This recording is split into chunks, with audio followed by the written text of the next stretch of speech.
Hi guys, आपका अपना channel MR sets में आपका स्वागत है। तो आज हम पढ़ेंगे वर्गमूल यानी अंडर रूट कि अंडर रूट में जो संख्या रहती है उसको कैसे जोड़ेंगे और कैसे घटाएंगे उसको, इसके बारे में आज हम बहुत प्यारा तरीका सीखेंगे कि आज के बाद आप कभी भूलेंगे नहीं। इतना बेहतर ढंग से हमने एक ऐसी ट्रिक बनाई है, एक ऐसा स्लोगन बनाया है कि जिसके जरिए से आप कभी भूलेंगे नहीं। तो चलिए वीडियो की तरफ चलते हैं और आप भी पूरा एनर्जी के साथ इसको देखें। तो चलिए आपको बताया जाएगा कि अगर अंडर रूट 2 लिखा है यहाँ पर और यहाँ पर अंडर रूट 2 लिखा हुआ है, अब इसको हमने कहा है प्लस लगाया यानी जोड़ है, ये वर्गमूल का जोड़ है यानी अंडर रूट का जोड़ है। तो भाई कैसे जोड़ना है, तो हमने बहुत ही इंपॉर्टेंट ये 10 करोड़ का जो रूल है, ये 10 करोड़ का सामान है। इसको भाई इसे सस्ते में मत रखना, बहुत ही मेहनत से बनाया है। रूल क्या है, अंडर रूट में अंडर रूट वाले को अंडर रूट के अंदर जब टर्म बराबर होगा तभी जुड़ेगा और तभी घटेगा।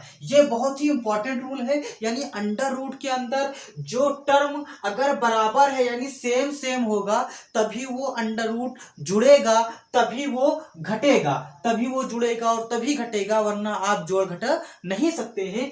टर्म का मतलब क्या हुआ कि यहाँ पर अंडर रूट 2 है यानी अंडर रूट के अंदर क्या है, यहाँ पर 2 है, यहाँ भी अंडर रूट के अंदर क्या है, 2 है, यानी दोनों क्या है, बराबर है। हमने लिखा क्या है, अंडर रूट के अंदर जब टर्म बराबर होगा यानी यहाँ अगर 2 है तो यहाँ भी 2 होना चाहिए। अगर यहाँ अंडर रूट 3 है तो यहाँ भी अंडर रूट 3 होना चाहिए, तभी वो जुड़ सकता है और तभी वो घट सकता है। तो चलिए जोड़कर देखते हैं क्या होता है। देख लीजिए अंडर रूट 2 यहाँ पर लिखा हुआ है और यहाँ पर कितने अंडर रूट 2 लिखे हुए हैं तो आपको नहीं पता। यहाँ पर अगर आगे लिखा है तो 1 अंडर रूट 2, अगर 2 लिखा है तो 2 अंडर रूट 2, यहाँ पर अगर 3 है तो 3 अंडर रूट 2। तो यहाँ पर अगर कुछ नहीं है तो मैथमेटिक्स में हम 1 मानते हैं। अगर आगे कुछ नहीं लिखा है, अगर गुणे में 1 होता है तो हम लेकिन लिखते नहीं है, तो ये 1 लिखा हुआ है तो 1 under root 2 plus 1 under root 2 तो कितना हो जाएगा भाई साहब, ये हो जाएगा 2 अंडर रूट 2। अब जैसे हमने इसको मान लिया कि यहाँ ये 3 अंडर रूट 3 है, क्या है भाई, ये अंडर रूट 3 टाइम्स है यानी 3 बार है, और ये प्लस अंडर रूट 3। अब हमने इसको जोड़ना है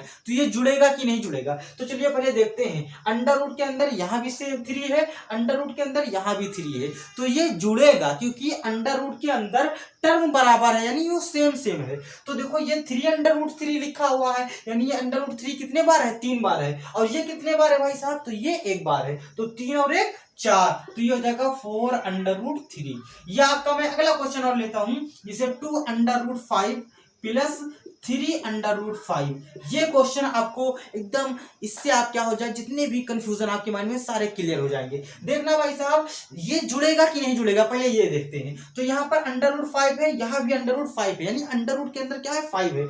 आपका भाई आपका जो मैंने रूल्स बताया वो क्या बोल रहा है कि अंडर रूट के अंदर जो टर्म होंगे वो बराबर होने चाहिए। तो यहाँ भी 5 है और यहाँ भी 5 है, यानी टर्म तो बराबर है। इसके मतलब अब हमें परमिशन मिल गई है कि हम जोड़ भी सकते हैं और घटा भी सकते हैं। तो देखो यहाँ प्लस का निशान है, इसके मतलब हम जोड़ेंगे तो 2 अंडर रूट 5 और यहाँ क्या है भाई 3 अंडर रूट 5, तो 3 और 2 क्या हो जाएगा 5, तो 5 अंडर रूट 5। हमने इसको ऐसे ही लिख देना है और आगे की संख्या खाली ऐड होगी, 2 3 5, 1 और 3 4, 1 1 2, और ये वाला ऐसे पीछे लिखा रहेगा। कैसे होता है, जैसे आप एग्जांपल के तौर पे आपके पास दो बाइक है घर में, अगर 2 बाइक है और अगर 1 बाइक और लेकर आते हैं तो क्या बोलते हैं कि मेरे यहाँ 3 बाइक हो गई है ना। तो पहले नंबर काउंट हो जाता है, वो ऐड हो जाता है, ना कि आपको 3 बार बाइक बोलना पड़ता है, बाइक बाइक बाइक नहीं, ये नहीं बोलना पड़ता है। आप बोलते हैं 3 बाइक है हमारे यहाँ, बाइक को सिर्फ एक ही बार बोलते हैं, नंबर आपका ऐड हो जाता है, 2 प्लस 1 तो ये 3 हो गया। तो ऐसे यही चीज होता है, जिसे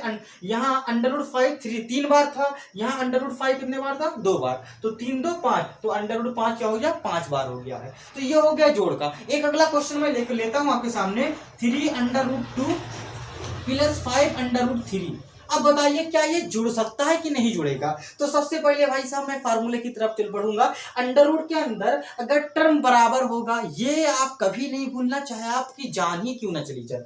तो क्या करना है, अंडर रूट 3 के अंदर यहाँ अंडर रूट के अंदर यहाँ पर 3 है यानी 3 है, और यहाँ पर क्या है 2 है। भाई बराबर ही नहीं है टर्म, और जब टर्म बराबर नहीं होगा अंडर रूट के अंदर तो ये कभी भी ना ही ऐड होंगे और ना ही कभी जुड़ सकते हैं और ना ही कभी सब्ट्रैक्ट होंगे, यानी ना ही कभी वो घट सकते हैं। हैं, ना ही जुड़ेंगे ना ही घटेंगे, तब इनको हम क्या करेंगे भाई साहब। तो आपको कुछ नहीं करना है, आपका ज्यों का त्यों वैसे ही लिख देना है। 3√2 आपको यहाँ और प्लस 5√3 यहाँ पर आपको ये लिख दिया। ये आपको सेम उसी तरह लिख देना है, आपको कुछ करना नहीं है।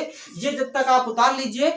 तो चलिए दोस्तों, हमने जोड़ तो सीख लिया है कि अंडर रूट को कैसे जोड़ा जाता है। आइए घटाने की तरफ चलते हैं। तो यहाँ पर क्या लिखा हुआ है, 4√3 माइनस 2√3। हमने क्या बोला है, घटाया और जोड़ा कब जाएगा, जब अंडर रूट के अंदर जो टर्म होगा वो बराबर होना चाहिए। यहाँ देखो 4√3 यहाँ पर भी है और √3 यहाँ भी है, यानी अंडर रूट के अंदर जो टर्म है वो क्या है, सेम है। अब ये जुड़ भी सकता है, घट भी सकता है। जुड़ेगा कब, जब प्लस होगा, घटेगा कब, जब माइनस होगा। तो अब भाई इसको हम घटाएंगे क्योंकि यहाँ पर माइनस है। यहाँ पर 4√3 लिखा हुआ है, यहाँ पर क्या लिखा है, 2√3। 4√3 में से 2√3 जाएगा तो बचेगा 2√3। ये आप लोग बखूबी जानते हैं बहुत आसानी से। जैसे आपके पास 10 साइकिल है, 5 साइकिल कोई चोरी करके लेगा तो आपके पास 5 साइकिल बची ना। तो वैसे सेम चीज है, 4√3 माइनस 2√3। तो 4√3 में से 2√3 निकल गया तो 2√3 बच गया। एक क्वेश्चन मैं और लेता हूं आपके लिए, 3√5 और माइनस 2√5। ये आपके लिए क्वेश्चन बन गया। तो देखो ये घटेगा कि नहीं, सबसे पहले आपको देखना भाई ये घट रहा है कि नहीं घट रहा है।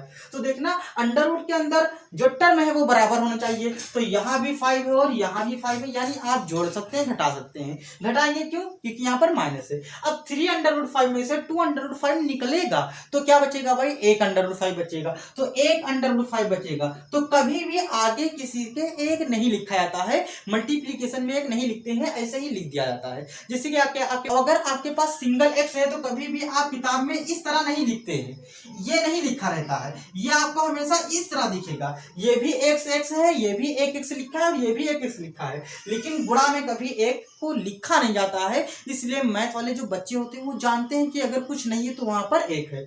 आपके लिए एक क्वेश्चन मैं और ले रहा हूं जिसे लिखा हुआ 2√7 है ना, और प्लस या माइनस कर लीजिए, हम घटाना सीख रहे हैं। और ये लिखा हुआ 2, यहाँ 2 नहीं कर लीजिए, यहाँ पर 5 कर लीजिए या 3 कर लीजिए। चलो 5 कर लेते हैं, 5√5। अच्छा बताइए अब मैं इसको क्या करूंगा, मैं इसको घटाऊंगा। पहले आपको देखना भाई घट रहा है कि नहीं घट रहा है, वरना आप परेशान हो जाए, घटा दे। तो क्या है भाई, अंडर रूट के अंदर जो टर्म है वो बराबर होना चाहिए, सेम होना चाहिए। अच्छा बताइए ये बराबर है, यहाँ अंडर रूट के अंदर तो 5 लिखा हुआ है और यहाँ कितना है, यहाँ तो 7 है, बराबर ही नहीं है। और जब बराबर नहीं होगा तो आपको नहीं घटाना है और ना ही ऐड करना है, ना ही जोड़ना है। तो क्या करना है, तो उसको भाई ज्यों का तो वैसे ही लिख देना है। तो 2√7 माइनस 5√5 आपको सेम ऐसे ही लिख देना है, आपको कुछ नहीं करना है। तो वीडियो अगर आपको अच्छी लगी हो तो भाई लाइक करते जाना और चैनल को सब्सक्राइब कर लो, बेल आइकन को भी ऑन कर लो।